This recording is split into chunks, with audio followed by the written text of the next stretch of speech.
Good morning and welcome to the daily chapter reading of It's Your Loss, a book of grief. Probably the easiest access thing to do is to go for some outside time by yourself. Where you live, you will have some bearing on how easy this is, but for my introvert crew, my recommendation is to go to the quietest, most brooding spot you can find and amble around in it. If off-road walking is open to you, go feel the grass underfoot. If you need to be path-bound, go find the spot with the most open view and just spend some time there. I personally like the Olympic Park near the Bow Valley College. Look around you, breathe fresh air, smell the smells, look at big scenery, breathe it in. To me, there's no thing so nourishing as being in nature when you're hurting inside, but wherever you are, taking time to just see and think can be a tonic or detox of toxicity. No music, no podcasts, no social media, just you doing something great for yourself. The movement helps to burn off anxiety's adrenaline. The headspace helps you sift through some feelings. The scenery is a change from the cushion you've had your face buried in for the past week. It really is a win-win. If for whatever reason going for a long time outdoors isn't an option, it's fine to ask for some alone time when you get there.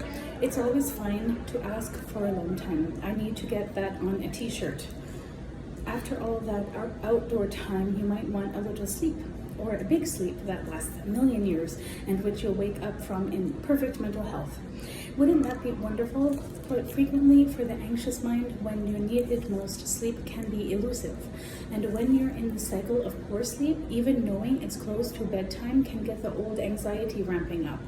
My brain likes to take me off to bed, lay me down, and then cycle through all the things I've ever regretted doing in life. The stupid thing I said at a party, the time I let a friend down, the conversation I had that day that I could have handled better. Thanks, brain. And then I'll get down to worrying about sleep itself before finally getting angry with myself for not sleeping and eventually falling into some sort of fitful slumber at an unearthly hour in the morning. Sound familiar? Think we've all been there at some point. So I say sleep if you can, but don't pressure yourself. Grab yourself some sleepy tea, book an evening massage, do some breath work. It's about creating a relaxing environment your brain can unwind in. And if right now that's a struggle, try not to give yourself a hard time. Once you deal with the emotional bits that are keeping you awake, great sleep will be yours. Oh yes, it will be yours. The same thing goes for food. If you're like I was and are struggling to make room for actual edible nourishment in your day, try curating an environment when you're set up for success. Because nothing is guaranteed to befuddle clear thinking quite like not eating. So plan your meals, make sure you have food at home that you feel able to prepare. It doesn't need to be cordon bleu. It might just be something you can bung in the oven each night, but having it to hand means you're far more likely to actually put food in your mouth. And if you hate cooking with a fiery passion, you could try asking a friend to help or even try having a meal boxes delivered. So long as there's food and you're eating it regularly, you're doing pretty well. It's about energy, yes, but it's also about taking time to give yourself nourishment. That symbolic moment of feeding yourself reminds you that you're showing up for yourself, prepared to spend the time making sure you get through this. Spreadsheets and self-care. Your levels of self-care and what you actually need through loss will be totally unique to you and your situation. Looking back on my own big loss, I know that having systems in place to look after myself would have helped me be on track and stopped me spiraling quite so out of control. But only you know what you need. It's about taking a serious look at that and choosing to do something nice for yourself, whether that's base level survival or a spot of indulgence. Nobody's saying you need to be leaving the funeral early to go and do a face mask, but it's important to understand how you're working and what messages you're sending your brain about how important you are in it all. And I'm here to tell you that you are important. That you deserve kindness from yourself, that it will take time to heal from a loss, and you are worthy of that time. Whether you're one day or 10 years into your loss, this right now is your opportunity to do one right thing for yourself. Even if you have never put yourself first before. Even if you feel your struggle is an overreaction.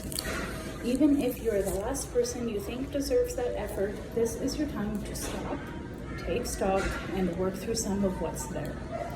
Because if you don't, nothing is going to change. Any loss is an upheaval, and if you try to just continue on with business as usual, you're going to burn out. Nobody is a machine, and we all have times we need a bit more love from ourselves than usual. You got to cut yourself some slack and give the hurting part of you a bit of airtime, a chance to be heard and a chance to be loved by you. Schedule your me time, just like you put your appointments and meetings in your diary. Plan in designated times for you to focus on yourself, cook dinners, journal. If it's built into your day, you're more likely to do it. Scatter little sensory touch points through your day as a reminder that you're taking care of yourself. Light a favorite candle while you work. Wear your most huggable jumper. Spritz your most comforting scent. Anytime you catch yourself giving you a hard time, pause, take a breath, and then say, I matter, I'm worth caring for. Even if you don't believe it at first, even hearing those words said about yourself can have a profound effect. Dr. Sheetal says, when life has knocked you for six, for reasons of loss or otherwise, and when you don't even see the point of getting out of bed in the morning, it can feel counterintuitive to get out and do things. Start small and manageable, otherwise you put yourself at risk of overwhelming yourself into thinking you can't handle it. Routine helps, or mapping out your week so you can see things clearly and have things to look forward to. In your routine, add something you enjoy, even if it is just a warm bubble bath or eating your favorite snack. B, something where you might learn like an instrument or a new language. And then C, work. Do something like sorting your flat or going to work or write a book. Make some time for the activity and say it out loud, write it down, put a reminder in your phone so that you are forced to think about doing it, and don't get lost into a vacuum of watching trash TV all day. But if you do, it's okay. Try again tomorrow or the day after. If you can, exercise can be a great way to raise orphans. Running is my own personal way to distress. These activities can be a form of mindfulness and a meditation where we focus on the task at hand. Take time to think about your values, what matters to you, and how you make more space for those things in your life. And finally, be kind to yourself. Eat, sleep, show yourself your worth in the same way you might have done before the loss. As blunt as it may sound, nothing will truly change if nothing is done, and a little effort is required even if all you want to do is hide away. Once you have made that effort, reward yourself, because no matter how small the action was, I am sure it was bloody difficult. Read yourself mantras like I am worth it while smiling at yourself in the mirror until you finally believe it. At first, I struggled with getting older. It felt strange after a lifetime of it that people weren't gawking, keeping their horns, or whistling when we come over. I didn't realize how much my self-esteem was dependent on the aggressive adoration of others. Now I recognize it. Now I know what bullshit that was. Now I know I don't need that anymore. Now I'm free. I know now that we don't become obsolete if no one is looking. We don't disappear if others don't find us attractive. Now we know we don't need validation or approval from others. Now we are free.